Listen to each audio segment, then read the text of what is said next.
It's Conduit News Radio with Paul Harrell. Hey, folks, I want to introduce you to a cybersecurity analyst. His name is Michael Daugherty. Michael Daugherty, and he's the director of the National Cybersecurity Society, board member at NetShield Corporation, and he joins us now. Michael, thanks for coming on the program this morning. Oh, good morning. Thanks for having me. Yes. Were you just kind of listening to that lead in? I mean, I know as a cybersecurity, national cybersecurity, expert and everything else, just what are your thoughts on how Silicon Valley seems to be censoring opinions they don't agree with anymore? Well, it's the front face of a whole culture of people that think that the Constitution is secondary when they know they're right, and any ends justify the means. And it's kind of terrifying because the hypocrisy is you just shake your head, because these are the people that hold up the 60s as if it was a golden era, and they seem to think we still are in that era. But ironically, they're championing these massive corporations that it's just bizarre. I mean, it's kind of like if the unions loved Henry Ford in the early 20th century. These people are just clueless, but they're kind of frothing at the mouth, and so they do bad things. Yeah, they certainly do, and I like how you said it, that the Constitution or the ideals behind the Constitution don't matter to them if they think they're right. And what's really happened here is that their ideology is being rejected, and and they don't like to lose, and so instead of figuring out, well, why is it being rejected? Maybe I need to. They just say, well, you know what? Those people that disagree with me, even though it's half the country or more, they are just too stupid. And they need me. They need us to censor them. A huge story a couple of days ago about the Good Censor, a document that was in Google that was, essentially detailing a totalitarian way of thinking, very diabolical, where they just are willing to sacrifice freedom and open thought and open debate for control and civility, as they call it. Did you see that report on the Good Censor, Michael? I did not read the whole thing, but I know quite a bit about it, and it's just another validation of their intolerable smugness. I mean, the tone, the attitude, the arrogance that is just permeating everything, and it's just fine with them. And that is the groupthink that is very dangerous, because when you're an employee in a culture like that, in a company that big, you don't get any outside input, and your survival and your paycheck is involved, and you go along to get along, and you don't even realize it.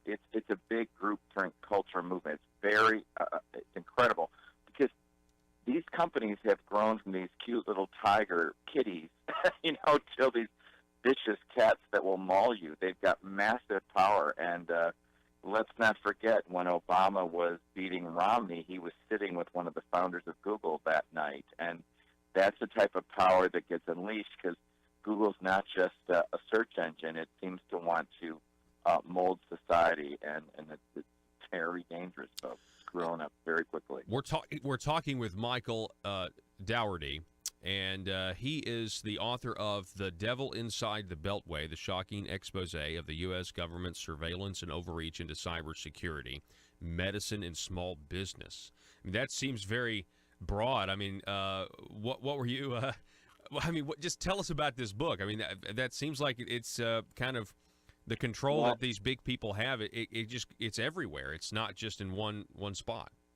I got nailed early. I was a healthcare entrepreneur for years, and my company got hacked. We didn't know it was hacked at the time. We got a call saying, hey, we found your files out in cyberspace. Would you like to hire us to fix it? When we wouldn't hire them, they got quite indignant and turned us over to the government. Government started investigating us. I wrote a book that's like a novel about it. It's a true story, and it's got all their communications and how they roll. And it's really just a gun-to-the-head enforcement of, we're the federal government. We're going to just grind you to a pulp unless you agree to consent to our inspecting you for 20 years. Completely lawless. And I found out that they are so incompetent and without accountability. They were working with the hacker, not knowing it was a bad guy. And this is the reason we've got so much problem in cybersecurity today. We have lawyers with no technological background calling the shots on cybersecurity enforcement in this country. And it is absolutely why things keep getting worse, because we also have a Congress that does nothing and a media that won't report weaknesses within the government. You have a wash. This is all interconnected, folks, and it's terrifying. You have CNN sitting there like a mind-numbing, dumb orchestra, singing out junk, and it's terrifying how people don't think objectively and understand it. And so my book's an example, and it's written like a novel about how they roll. Wow. Google exposed user data, feared repercussions of disclosing to public. What can you tell us about this latest revelation? I guess it's a Wall Street Journal article back on October the 8th. Well, this is the ultimate irony, where Google Plus, which no one uses, but has, several million people's data, and they had a bug since 2015 that allowed hackers in to get all this personal information on users of Google Plus. And so the irony is, here is this company that wants to mold society and snuggles up close to the government, but of course, once they get in trouble, turns into the vicious capitalist big bad corporation that they accuse others of being, and doesn't report it because they don't want any backlash. And it's if it wasn't so hypocritical, it'd be hilarious. You're not sure what kind of damage happens with these things, because exposure and things like that. Typically, words like that scare people, and typically the actual damage is really little. But that's not the point here. The point here is the massive hypocrisy. Because, look, Google has more data on us than probably the government.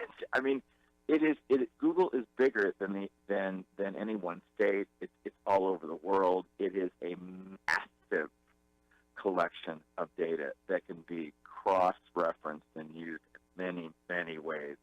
And so to have a BMOS like that do something like this and then watch the government do nothing. Yeah. Let me ask you this. We've got, we're talking Google here, but kind of backing up to Facebook. I guess I have a suspicion that we don't know all that Facebook has done. I know we had the Cambridge Analytica scandal and everything like that, and which originally was an anti-Trump story. Oh, Donald Trump's terrible. He used, Cambridge Analytica. Well, yada, yada, yada. All of a sudden, Mark Zuckerberg's in front of Congress. And, there are, I just have this feeling that there are more shoes to drop on how Facebook is using our information. Have you heard anything about that? Well, of course, it's something that people talk about all the time, but here's the problem that has, again, created in such a short amount of time, really 15 years for the type of growth that Facebook and Google and Twitter and others have had is unbelievable. And they've turned, and the problem is, this has become a communications highway for the world, if not the country. And yet it's not done with any government involvement. These are private, they might be publicly traded, but they're private sector companies.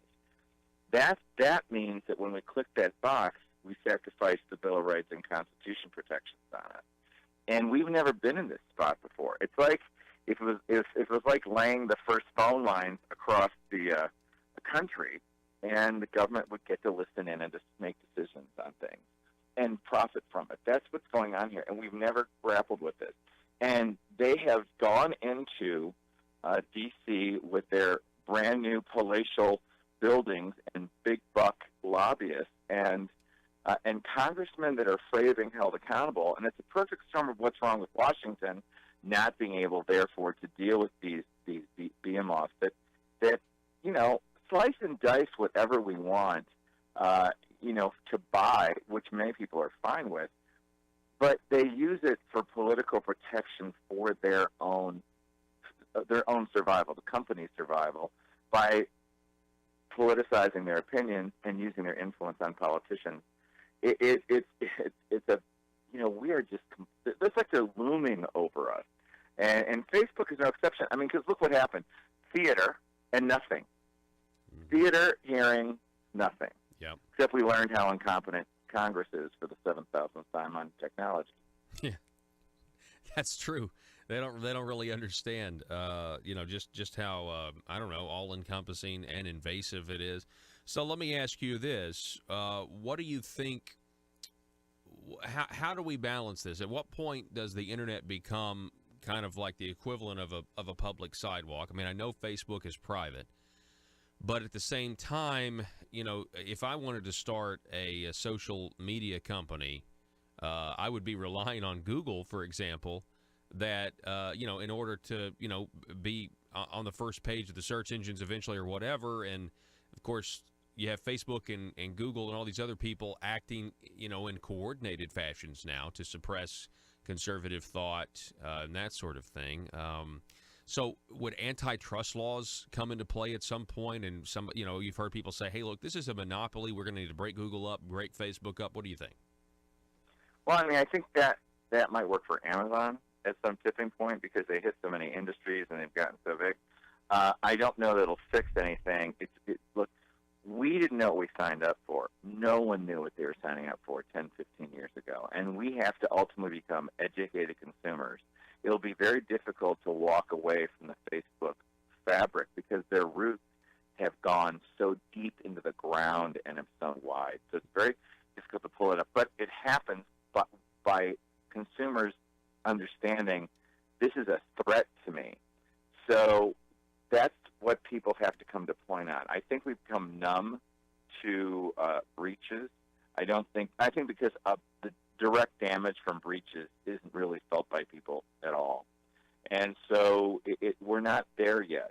And putting our faith in the government in this issue is going to unfortunately require a bigger crisis because Congress has no clue what to do, and they don't know how to politically exploit it for their gain.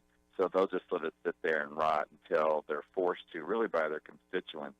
And I don't think the public gets it yet. Yeah, no, I think you're right, folks. His name is Michael Daugherty, and he is again a cybersecurity technical analyst. And you can check out his book, I'm sure, at Amazon before they break up the monopoly. The Devil Inside the Beltway: The Shocking Expose of the U.S. Government Surveillance and Overreach into Cybersecurity, Medicine, and Small Business. Michael, it's great to meet you, sir, and I appreciate your point of view. All right, thanks for having me on. Have a good day. Yes, sir. Folks,